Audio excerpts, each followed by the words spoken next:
And you can see them with your eyes, but they would be, just very, very small, okay. So Very good. less than a quarter inch.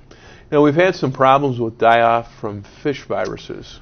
Any insights on what's going on with that? Yeah, unfortunately, we've got a fish virus. The only good thing about this fish virus that's come into the Great Lakes is that it doesn't have any impact on humans. Okay. We'll never get a disease, but this is a fish virus disease, and it's called viral hemorrhagic septicemia.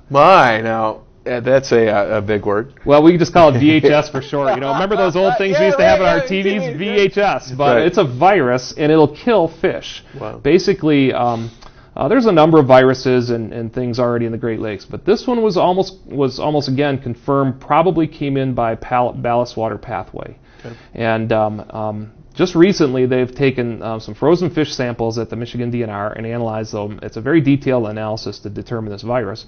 But they've confirmed that VHS virus has been in Lake Huron in Thunder Bay area since 2005. Okay. And in Lake St. Clair and other Lake Erie, they've had some other fish die-offs that have been confirmed due to the VHS virus. This is a cold water virus. Wow, because that's not their strength. They're usually more of a warm environment. This loves the cold water, and again, it's passed from fish to fish. Okay. As they connect with each other and through different fish fluids. So once it's in, it's almost hard to say if there's any way to control it. But this is one of those reportable diseases at the federal and world level. The Centers for Disease Control and the U.S. Department of Agriculture at the federal level require, fisheries and fish hatchery managers have had to go through protocol. They can treat VHS to some degree in hatchery waters, and they've so far had good luck at that in Michigan, and I know they would be very diligent.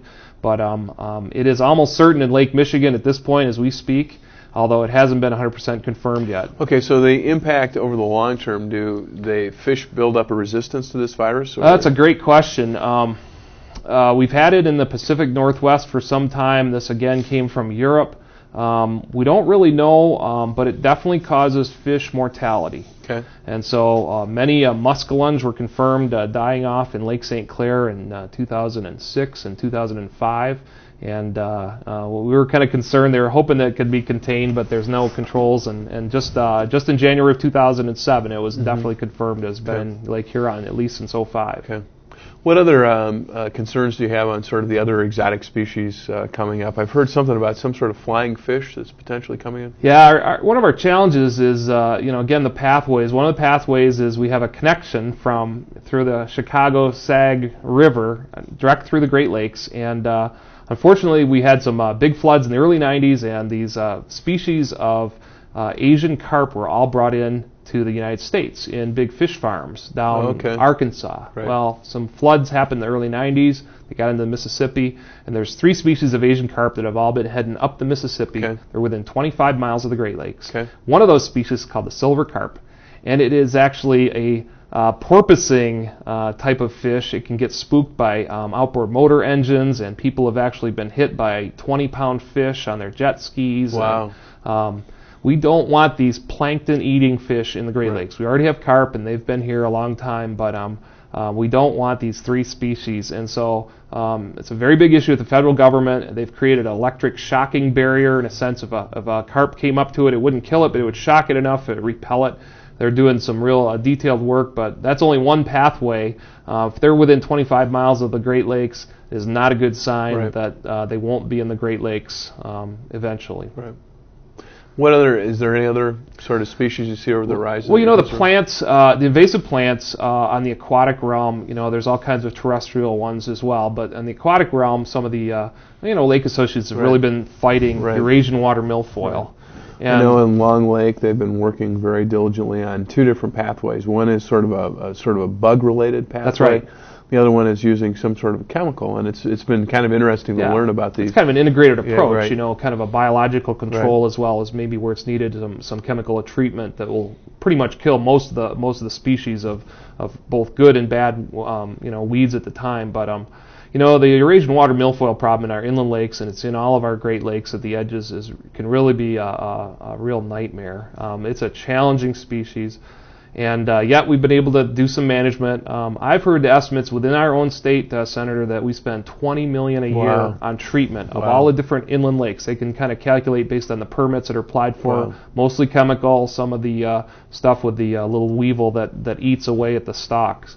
But that's a very challenging plant that's very invasive, and it can dominate an inland lake and basically make it unusable. But one that's knocking at our doorstep is kind of been called the perfect plant, like in the mind of the perfect storm. The perfect plant is called hydrilla, and just last fall was confirmed 50 miles south of Michigan's border in northern Indiana, in Lake Manitou. And this hydrilla plant is well established in all the southern U.S. We didn't really think for sure it could live this far north, but a couple years ago we said, this could be coming our way. So Michigan Sea Grant, Michigan State Extension are all trying to work with user groups, and we want to have people, if they potentially find them, we have little cards on hydrilla. If maybe there's a way to rapidly treat. If it's in a certain area, we might be able to kind of eradicate it. How does hydrilla work?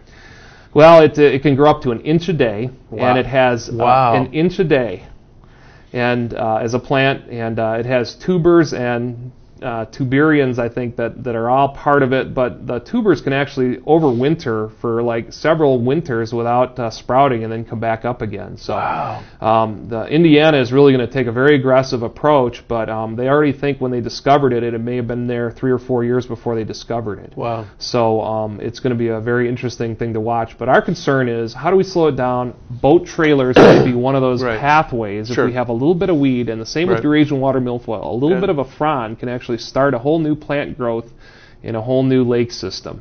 So we just need to do diligence and spend a few minutes longer and double check our boat trailers when we're launching them and taking them out. And some lake associations are even having volunteers that help monitor those. And I think those are all healthy steps. And that'll slow down spreads of zebra mussel, which are in most of our inland lakes, but not all of them.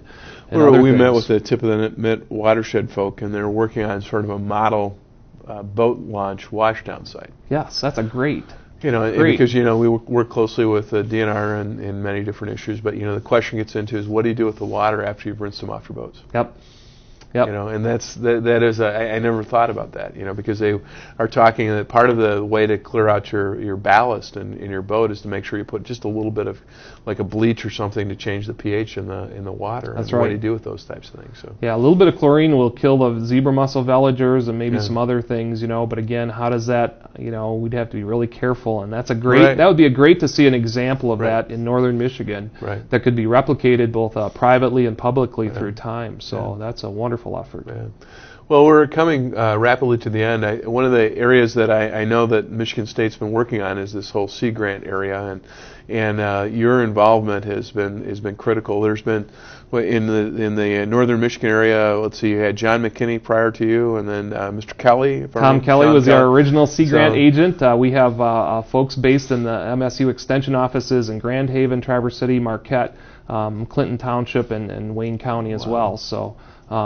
We try to serve our territory as best we can and try to bring resources and energies at various topics as need be. But there's plenty of topics in the Great Lakes. Great.